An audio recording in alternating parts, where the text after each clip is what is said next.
I'm really excited. I just started this new challenge to track how much I'm saving each month by eating from my garden instead of buying it at the grocery store.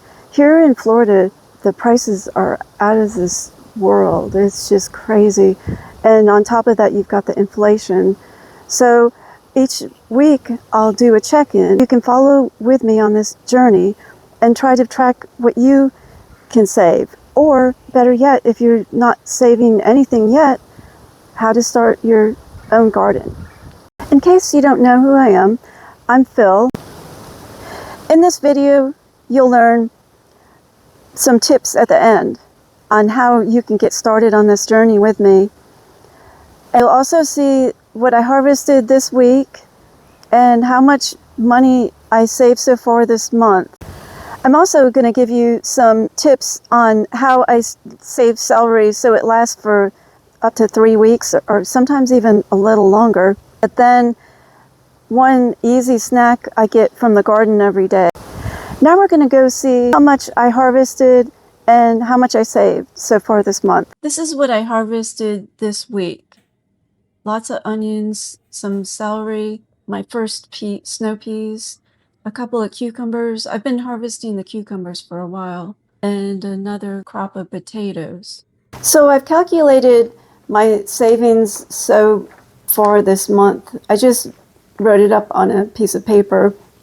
The total I saved is $82.02. What I do is I have some things go by weight. So I have a scale to weigh things like potatoes that go by a pound or ounces. Some things are bunches like carrots. I use organic prices because my food is organic.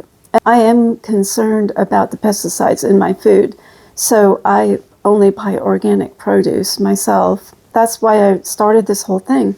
But now that I'm on fixed income, my husband and I are living on Social Security.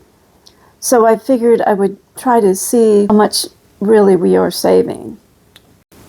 Looking at this list, it appears that potatoes were the biggest producer of $15.60 potatoes I've harvested so far this month.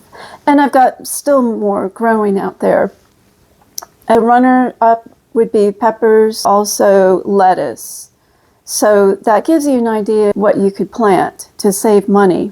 Although potatoes, they take up a lot of space. If you're just starting out, you want to consider that too, how much space you have. I haven't subtracted out the expenses for this month. I haven't had any so far because last month I bought a lot of seeds and fertilizer, so it's not going to show up so much here this month. But as you add up each month and over the course of a year, you'll begin to see how much you're really saving. So it's not too bad of a start for the month. $82 is decent. I'm not sure if it'll go on because I'm not going to be harvesting any potatoes. So next week, I'm not sure if I can keep up the pace or even throughout the end of the month. Be sure you tune in each week and see what I'm doing. Also, you'll get some tips.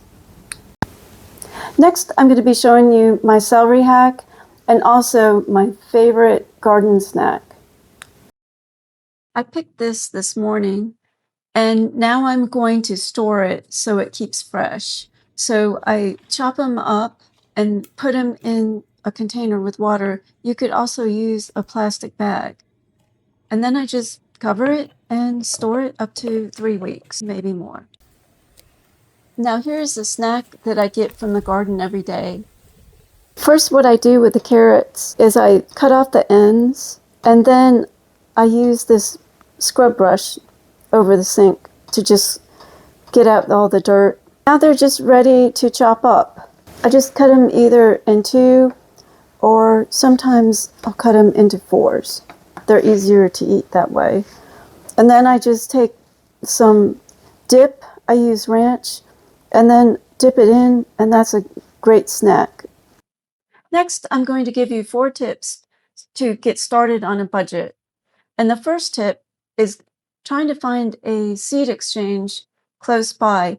A lot of libraries have seed exchanges, and the library here even has seeds that you can use for free. The next tip is if you decide you want to use transplants instead of seeds, look for plant sales, like from the Master Gardeners or some other local organization in your community. Often you can get them for $1 or $2, which is a great savings. The next tip is you can use any plastic container, like this one, for planting. Just make sure you drill holes for drainage. I use containers like this. You could probably find nice ones in a yard sale for next to nothing. I like using the colorful pots because if you want it to look nice on a patio or where you're going to grow, it just looks a lot nicer than these. But if you don't care if it's in your backyard and you want to save money, this is the way to go. Before you get started, be sure you plant something that you like to eat a lot of. You also may want to check your grocery store prices to see what you're eating that's very expensive. For more information on growing in containers, I have a video on a spring garden plan. Almost all vegetables need full sun. So be sure if you get started, you have full sun and access to water. Be sure you click on the subscribe button so you can find out what happens next week, and I'll continue to give you more growing tips on how to get started. Also, if you do want to get started on container gardening, I have a video on mistakes you can avoid.